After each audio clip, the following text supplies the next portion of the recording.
इस सरकार ने कई परिभाषाएं बदली, कई परंपराएं बदली, कई एब्रिविएशंस को बदल दिया। अब ईडी मतलब एलिमिनेटिंग डेमोक्रेसी। मेरे वरिष्ठ सहयोगी जयराम रमेश जी कहते हैं एक्सटर्मिनेटिंग डेमोक्रेसी। दोनों ही बातें सत्य हैं। और हैरानी की बात है, जब आप आंकड़े देखते हैं, 2004 से 14 के बीच जब यूपीए की सरकार थी तो ईडी ने 112 बार छापे मारे थे। पिछले 8 साल में 3010 छापे ईडी ने मारे हैं। और सिर्फ राजनीतिक दलों को और राजनेताओं की लिस्ट को अगर आप सामने रखेंगे तो 95% छापे विपक्ष पर ईडी ने डाले हैं। नेशनल हेराल्ड, आपको सबको मालूम है, रेड हुई थी।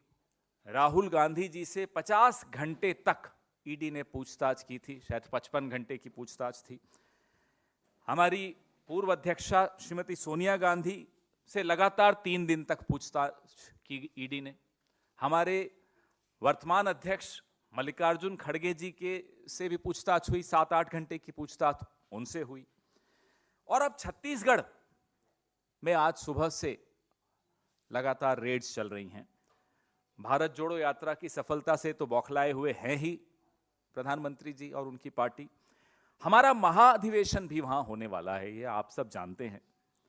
वरिष्ठ नेताओं पर, हमारे ट्रेजरर पर, हमारे कुछ एमएलएस पर, कुछ निगम के चेयरमैन पर, एक प्रवक्ता पर, इन सब के यहां आज सुबह से रेड डाली जा रही है। मैं नाम भी बता देता हूं। हमारे कोषाध्यक्ष हैं रामगोपाल अग्रवाल जी, हमारे भिलाई के युवा विधायक देवेंद्र यादव जी, गिरीश देवांगन एक निगम के चेयरमैन हैं, आरपी सिंह एक प्रवक्ता हैं, विनोद तिवारी हैं और सनी अग्रवाल ये भी एक निगम के चेयरमैन हैं।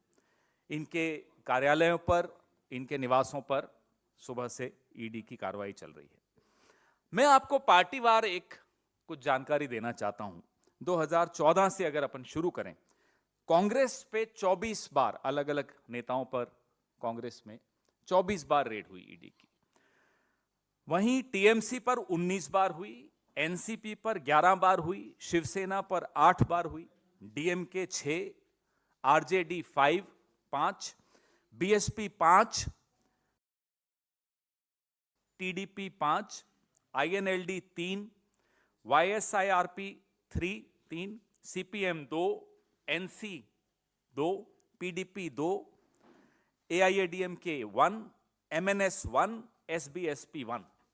मैं आपको हेमंता बिस्वा शर्मा के बारे में कुछ याद दिलाना चाहता हूं। आपको याद होगा, एक व्हाइट पेपर, ब्लैक पेपर, अलग अलग रंग के पेपर भारतीय जनता पार्टी निकाल रही थी। साहब, ये नारदा स्कैम, शारदा स्कैम, इन सब में शामिल है। 2014-15 में शारदा चिटफंड को लेकर इनके यहां सीबीआई ने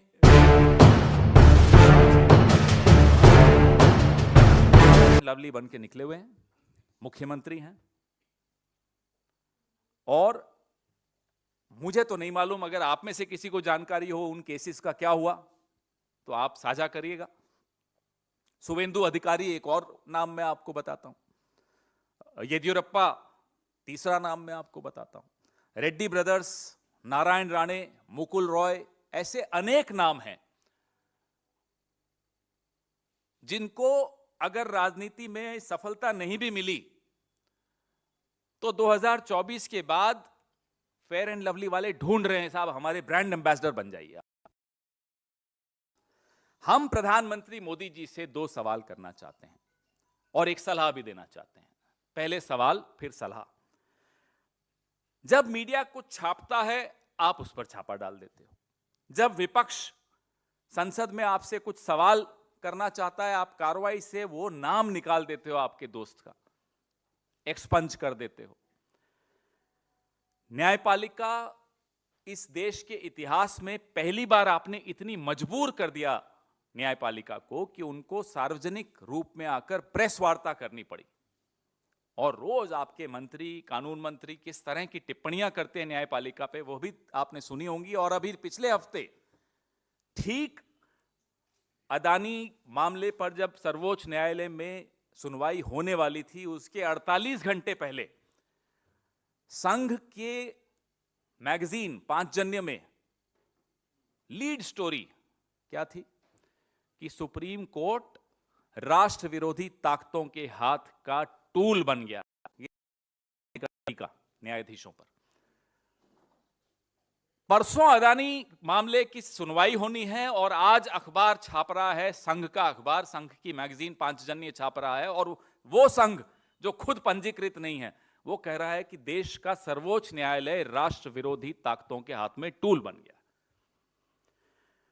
हमारा दूसरा सवाल है फादर ऑफ हिपोक्रेसी से, जो मदर ऑफ डेमोक्रेसी के प्रधानमंत्री हैं, कि आप अपने परम मित्र गौतम अदानी के महाघोटाले में जांच क्यों नहीं करते, उस पे जवाब क्यों नहीं देते। अब सलाह मत भूलिए, हम भी कुछ राज्यों में सरकार में हैं, आने भी वाले हैं, 24 भी आ रहा है, मौसम बदलता है।